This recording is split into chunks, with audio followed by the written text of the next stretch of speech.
So ladies and gentlemen, we just spent the last 20 minutes talking about stuff, and who knows if we're going to be able to share it with you again, but it was really good stuff. And I kept saying to Christy, we should really be recording this because this is really good stuff. And now we're recording, and I don't remember what we were going to say. Anyway, folks, welcome to the Catholic Leadership Network podcast, helping ministry leaders succeed from the beginning. We're here to talk about all this stuff no one told you about ministry leadership.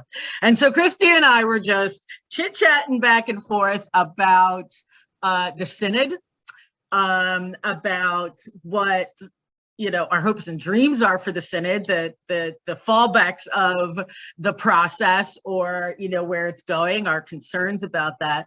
But then also we were talking about how the accompaniment model really kind of comes out of that. So I'm not even sure where to get everybody caught up here, Christy. No, so let's start at the very top, because as soon as you said the word Synod, I thought there's people maybe out there that don't know what in the world we're talking about right now. So folks, if you don't know, a synod is a gathering of listening.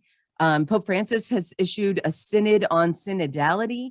It'll be culminating, I think, next year. Sarah, do you have dates on that? 23. Yeah. I think October of 23.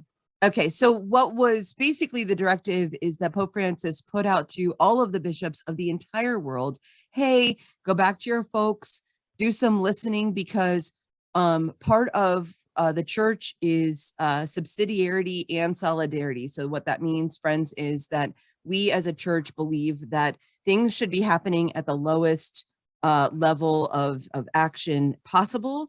And as a result of, but we also want to stand with one another. So Pope Francis wants bishops to hear from their people about what's going on, what are the experiences, what are people seeing in church, on a whole bunch of different kind of aspects, mostly though about our Christian discipleship and how we're living out our Catholic mission. And so different dioceses are interpreting those instructions in different ways and applying them in different ways. And Sarah and I were just talking about the pros and cons of what's the better way to do that, I guess, so to speak. But I don't think there's a better way. Sarah, would you agree with that, at least? I would agree with that. So for clarification, it's a synod of bishops is what it is. And so the synod is actually that October timeframe where the bishops come together.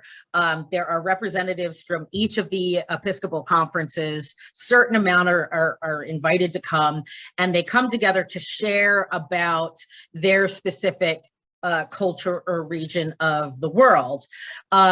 Leading up to that, which is where we are, they listen to their region of the world, right? Mm-hmm. So that when they come together to listen to the movement of the Spirit as bishops, and come up with what the Spirit is calling them to, how the Spirit is calling them to move, they have with them the voices of their people. So that's where we are now, is gathering that information and the voices of their people, right? So, right. And that's the part that can be done at any time, right? This synodal process really came to fruition in Vatican II. And so we're still seeing the fruits of Vatican II. Things are still changing based off of Vatican II. And so Pope Francis has brought this really to the forefront, this process to the forefront, because that's the way the church moved and changed Vatican II. The Holy Spirit of God came through that gathering of bishops to move the church in the direction that God wanted the church to move through. Mm-hmm. This synodal process is the same, right? And so what we're doing now is, what would a synodal church look like, right? What would it look like if our parish down the street, the parish that we work at, the parish in which we volunteer for, would be synodal? Right? What does that mean? What does a culture of synodality look like? And I think that's what we're really trying to get to the bottom of. And that synodal church really goes back to the very early Christians. Mm-hmm. Right? If you look at the early followers back to to the disciples right after, Christ ascended, they were very synodal. They had conversations with each other and listened to each other and worked with each other and accompanied each other, took care of each other. We should be doing that. The question is, are we doing that? Well, and to note what you said, Sarah, when you look back at that early church, the church structure actually changed as a result. Like, you saw changes actually happening in the structure of the church as a result. I'm going to just throw out deacons as an example. The apostles said to themselves, hey, the community's getting large and there's a lot of needs here and we're not being able to address all of that. So what should we do about that? And they did get together and they were paying attention. And so I think one of the things that Sarah and I were specifically talking about is to kind of get to the heart of it, Sarah, like, where does the change happen, or where does it need to happen? And we were kind of having this discussion. Should it be your diocesan bishop that's kind of initiating that change?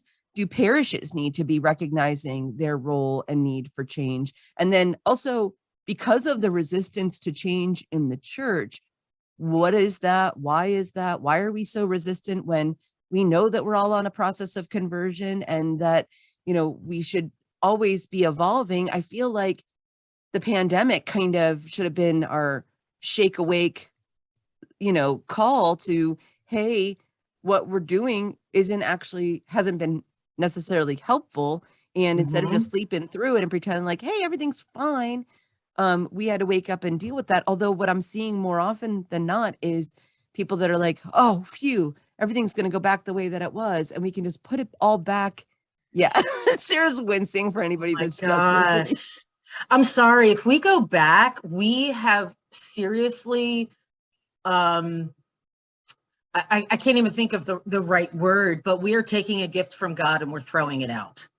Legit missed the boat on that one. Now look, I'm not saying people have died. This has not been good. It is not a good situation. However, as a Christian, I believe that God works through difficult situations and is present with his people during really crappy situations. I believe he's present on the ground in Ukraine. I think he is present with Russian soldiers. I think he is with them and trying to talk to them. I think that God has been with us in COVID. I think he has been in our midst. And I think he has been talking to us about a shift in ministry, a shift in how we do our ministerial work. If we throw this gift out, we are turning our back on God. If we go back to the way it was before COVID, we are turning our back on a gift from God. And again, COVID's not the gift. God's presence amidst that is the gift. And let us not turn our backs on that. We have learned, and we have to really discern what we have learned in each of our parishes.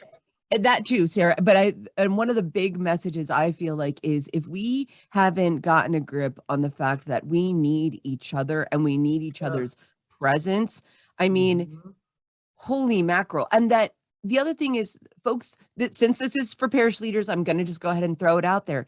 If you think that you're leading alone, guys, that's not how it works. That's not the purpose of any of it. I mean, Jesus even had go ahead, if you want to fact check me, go back to the scriptures and look. Jesus sent them out 2 by 2 way before he, ascended to heaven. He was doing it before his death and resurrection, when they weren't even quote unquote ready. So when you don't think that you're ready, God is with you and God is sending you, but he's sending you to engage and to incorporate. And that's where Sarah and I were headed with this conversation earlier, was accompaniment. And what does it take for us to wake up and change our hearts and realize that it's okay to do things differently, and it's okay to be inventive, and it's good to try things out and say, hey, you know what, that didn't work, but we have to shift gears. And this is what I would adjust about that. But all of that, I would also say, with how are you listening to your folks? Right now, I'm doing programming for elementary kids on Tuesday nights. I need to ask my parents and families, like, is that a good night? There's a couple things I would lose by switching from Tuesday night that I kind of liked this year. But the question is, when can people, what works for your community by and large? And what do they, the last parish that I worked in, I wanted them to move to Sunday formation. That was a no, absolutely not. Not even a little bit. Like, I would put out surveys. I'd get 100 back, and like 3 people said, yeah, let's do Sundays. Everybody else was like, hard no. That's a hard pass. That's a hard pass. Yeah. So, yeah, it can't always be what we want. True. Yeah. But I think Sarah, what we were talking about too was moving away from programmatic approaches to what are individual problems, right? I mean, accompaniment involves person to person. It involves being vulnerable. It involves being your authentic self, which again returns back to vulnerability, which is hard, you guys. I mean, let's be honest, that's tough. Yeah. Well, and thanks for bringing up the 2x2 accompaniment. We are an extension of our pastor's ministry, right? As ministry leaders, we are an extension of his ministry. He is the ministry leader. He is the ministry head. He is an extension of our bishop and the ministry of the bishop. The bishop is the extension of the Holy Father's ministry as Pope, right? Yeah. So we need to do the same, right? The extension of our ministry as a leader, as maybe the chair or the staff member or the point person, is to find others to help with this piece, right? To help with the accompaniment. Right? Accompaniment is a big buzzword. What does it mean? Christy, what does accompaniment mean to you? We just like to banter this one about. I think accompaniment means being involved in somebody's journey. So I know their name. I know some things about them. I know, at least to some degree, what their encounters with Christ have been like, and kind of where they're headed on their journey, so that I can share in that, in the joys and in the pains of it, that I can help where I'm needed. I can sit when I'm needed to sit beside. Do you have more words for that? I think, people ask me, well, how do we get more young people involved in the church? I said, well, we have to actually give a crap about them. Boom. Right? Like we do. We can't just say we want more people and tell them what they need to be doing. Right. Right? You should be going to church every Sunday. Well, if you're not asking them or accompanying them or talking to them or giving a crap about them, then they're never going to come. They're not going to be part of that. So that's number one. Accompaniment is actually giving a crap about somebody. And I know I keep saying crap, but it's better than that word that I actually use. So we do actually have to care about the people. But I break down accompaniment into 4 areas, to be honest with you, because people accompany in different ways and their gifts connect with people in different ways. Yeah. So accompaniment, I break down into mentorship. So somebody who knows something at maybe a higher level than somebody else and is mentoring back and forth. It might be sharing in that experience. Mentoring, mentorship, mentor, mentee. Spiritual direction is another one. That's somebody who helps me to see God working in my life when I might not be able to. So reflecting God in my life back to me. Spiritual friendship is another one. And that's we tend to clump that spiritual friendship into programs that are peer-to-peer. So young adult ministry as a peer-to-peer thing would be, the goal would be to build their spiritual friendships. Does that make sense? Okay, so spiritual somebody that you walk in faith with as a friend. And then pastoral care is the other part of accompaniment. You know, when we are hurting and in pain and need some specific assistance, that pastoral care is an accompaniment piece too. So those are the 4 areas I kind of break it down with. But those 4 areas, I mean, the bottom line in all of those is you have to care about the person that you're working with. Yes, absolutely. And that's what I'm saying. Like, you need to know their name. But then I think that what happens for parish leaders, at least this is what I saw in my previous job, was that folks kind of freak out about that, Sarah, because I mean, that's a lot to know people and be able to walk with them and pay attention. So like, are you saying that DREs or, you know, directors of evangelization or pastoral associates, like, they have to know every parishioner and be able to walk with them? No, that's what I was saying with the extension of the ministry, right? So as ministry leaders, we need to be accompanying others, leaders, people who have leadership qualities and skills and certain knowledge and certain attitudes towards ministry, and accompany them in their ministry of accompaniment. Right. So it's like the pyramid. We just kind of got to keep widening that base. That's multi-level marketing. Yeah, no, not that. We're not talking that. That doesn't work. Well, I mean, it does. If you put it, that's a lot of work. You want to talk about a lot of work. That's a lot of work. But the more you, but with the pyramid, the more you widen that foundation, the stronger the rest of that pyramid is. So we need to keep widening that base foundation of ones who accompany. And so we as ministry leaders are strengthening the accompaniers and forming the accompaniers and knowing their names and caring about their lives and their families. You know, so what is it? Evangelical Catholic is an organization that teaches parishes to build in small church community process.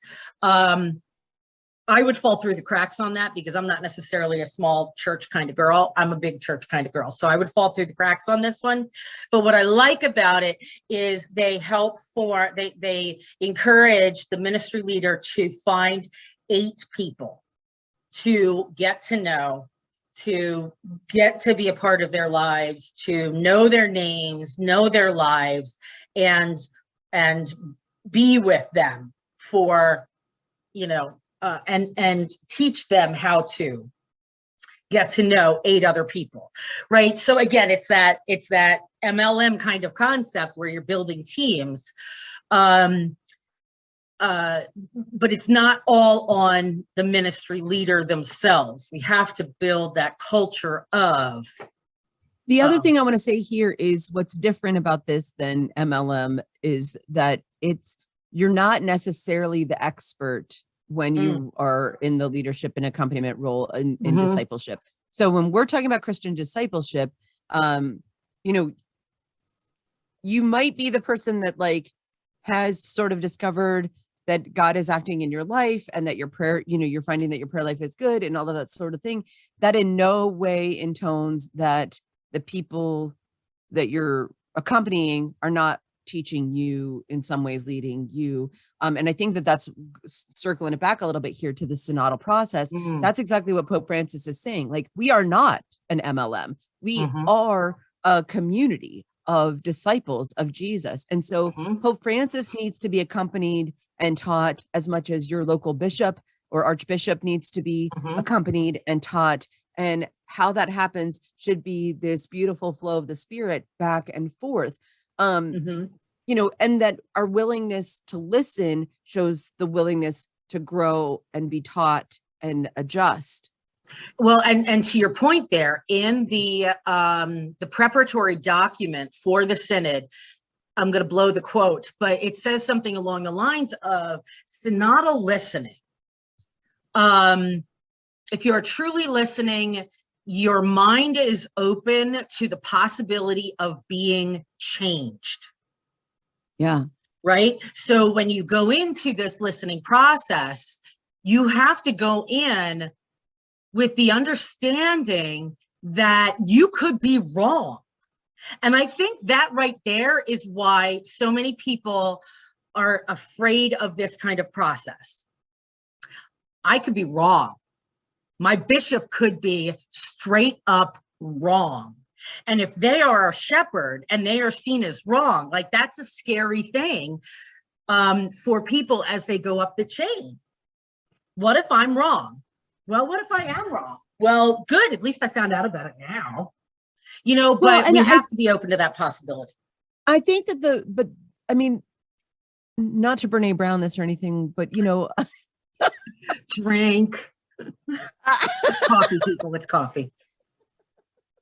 So, but the point is, like, if we're not willing to change, adjust, shift gears, don't we end up in a kind of a spiral of perfectionism where if we can't ever be wrong or make a mistake, how do we ever even step forward and do anything really? Because if you're just hanging out worried about we all are making, and you guys, let's be honest, like you're going to make missteps. Okay. Can I tell you one, Sarah, for me that I found out? Yeah. I didn't learn this lesson until I got to diocesan level. So I'll cut to the chase really fast. Baptismal godparents, and actually godparents / sponsors in general, folks, but mostly godparents because you have the two, right? And canon law says you only need one. So you got a family and they've got two people that they want to be the godparents. One of them meets all of the requirements and what have you, and they're a suitable godparent.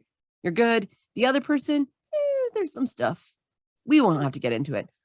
But I used to say this thing to the parents, and that was, we'll call them, this is Christy's catchphrase. I'm going to trademark it so nobody steal it. The godparent of your heart. And I would say they can stand there. They can do all of the ritual actions. They will not be in our books or paperwork as the godparent of this child. And then here's where I screwed up, you guys. I said, you can tell them or you don't have to. Well, guess what happens when you do that? If you're at St. Mary's Church and you let people be the godparent of your heart and you don't tell them that they weren't a valid godparent, they go down the road to St. John's 3 years later and want to be their other friend's godparent. And they say, over at St. Mary's, they let me. And nobody at St. John's is going to call St. Mary's and be confrontational, but they are going to scratch their heads and wonder, what in the heck are they doing over there? And so it's stuff like that where we might find out that, like, hey, that was a definite mistake. And I apologize to every single parish leader that I talk to that is like, I've got this person and they're like, oh, I was a godparent over at blah, blah, blah. This has never been a problem before, blah, blah, blah. And I'm like, yeah, I'm sorry. That was me. I did that. I had something to do with that. Yeah. And I think sometimes we're doing things with a lot of times in the church, I think we're doing things with the best of intentions, but we don't see the blind spots and we don't see where that's maybe misleading folks or giving them the wrong impression or, whatever. Like, and I'll say another one. When you're making a session attendance required for sacraments, what do you do about the kid that got chickenpox, COVID, grandpa passed away? They're playing internationally for the Queen of England at fill in the sport blank. What are we doing about those situations? Because should we not be grieving, celebrating, praying for the people who have stuff happen? And is it really true that your session is the end all be all of their sacramental formation? I mean, and that's not to say that like most of the people will do most of the stuff, but what do we know about, what do we know about what's going on with their actual lives? And are we coming at folks with hostility because we've not been listening? I think those are all things to think about in the process, right? Yeah. Yeah, they absolutely are things to think about. And when somebody can't do something, that's a great opportunity to open up conversation. Right. And if we're not setting up a time to just talk to them and say, tell me about your life, tell me about your faith journey, and why this is important for your child to receive, listening to their stories is great. Like, what a gift that is as an opening of the door for you to be able to begin accompanying this person more intentionally and specifically, you Right. know. Now, I mean, I have to take notes when I talk to people. I have to take notes because I'll forget, you know, and I Yeah. want to remember what's important to them so that the next time I talk to them, I can come back to it. So yeah, I do take notes. I, you know, keep them under lock and key so nobody can see what I'm writing or any of that. But it is helpful for me. And it also is a reminder for me to check back. So I calendar things, check back with so-and-so, ask these 3 questions, you know, and I'll put it in my calendar. Not that they know I put it in my calendar, but that day I'll come back and, you know, either send them an email just to check in, or I'll give them a call, say hello. Admittedly, phone calls are my least favorite form of communication. So if you ever get a phone call from me, you are very special and important to me, because that is busting through some anxieties there. You know, but creating a strategy and a structure in your life that works for you to help you remember to circle back, to help you remember to connect up. And when people show roadblocks, you know, if you can't be the one to follow up with them, see if one of your catechists can follow up with them, and encourage your catechist to get to know them better. Ask these accompaniment style type questions about their faith journey and the importance of it. Yeah. The other thing I want to say here too, because I just was thinking about it, is we should be encouraging our parishioners to accompany each other. And one of the areas I'm going to specifically say this is parents are supposed to be accompanying their children. For right now, like I'm dealing with a very non-existent high school youth group. And one of the parents is kind of like on my case, you know, Christy. Now, meanwhile, the child that she wants to be involved in some kind of program that I'm going to run, I guess, is like, she's a senior in high school. She's got tons of stuff going on. She's involved in a whole bunch of things. And just now, while we were talking, Sarah, it occurred to me to stop stressing out about where's my program and to say to this mom, pray with your daughter. Yeah. Pray. Are you asking her what her anxieties are as she's applying to college and leaving home and all of these things? And I think that that's the other thing too. One of the things I see in church is that we try to put it on somebody else. We put it on father, we put it on the parish leader to say, like, you're the one that knows Jesus. You're the one that can talk to them about Jesus. But the fact of the matter is, folks, we all can talk about Jesus. We can all share that faith. And then that's where I'm talking about, Sarah. Vulnerability, big time right there. Because for me to tell you about what my encounters with the Lord have been like, what my fears and anxieties are, you know, I talk about this with marriage prep couples all of the time. You're sharing all kinds of stuff. Are you sharing the most intimate thing, which is hopes, dreams, faith? I think that's one of the things our electronic age and it has really kind of allowed us to have a lot of noise and busyness in our lives, and we've lost the whole sense of encounter with one another in every sense of that word. And I think that that's where God can be. The other is, I think it's important to look at your demographics and see who actually is here, and you know, who are you ministering to, and what kind of stuff are you doing? I just saw a thing on Facebook from Sherry Waddell's group, Forming Intentional Disciples, where they were talking about a lot of parishes want to go to the coffee shop, but that's a very white middle class kind of thing to do. That was a great, you know? That was a great feed right there. That was a great feed, because whoever wrote that was spot on. You know, who has $5 to spend on a coffee, you know? But have a laundromat and I'm there, you know, like that whole laundromat conversation was really great. I won't get into that, folks, because we are getting run up on our time, but, you know, check out Sherry Waddell's Facebook group, and that one about the coffee shop and the laundromat, I think is really, was really thought provoking for me.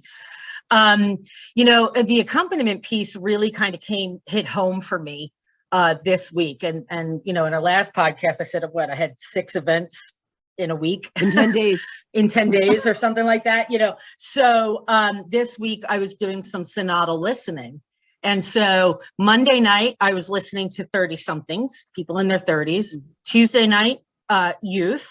Wednesday night, those in their 20s. And Thursday night, college students. Wow. So I was working with a young adult and my youth minister to set these up. Monday night with the 30-somethings, I was sitting in a room all by myself. No one showed up. I don't really know who our 30-somethings are yet, so I didn't know if anybody was going to show up. Tuesday night with our teens, I had invited the confirmation group on Sunday night to come, you know, join me. I had sent out an email to a couple of students that were leaders and peer ministers, and one showed up. One who I actually had we're building a relationship. Like, she knows who I am. I know who she is. I know her name. I know her family. I know where she goes to school. She was amazing. She gave me some amazing feedback. I thought we were going to be there for 30 minutes. We were there for an hour and a half talking, the youth minister, this young woman, and I having ice cream. It was amazing. Thursday night, the young adult who was helping me put together these came, and it was just me and her. We had a conversation as well, and that was accompaniment. She had some pastoral care needs that we walked through.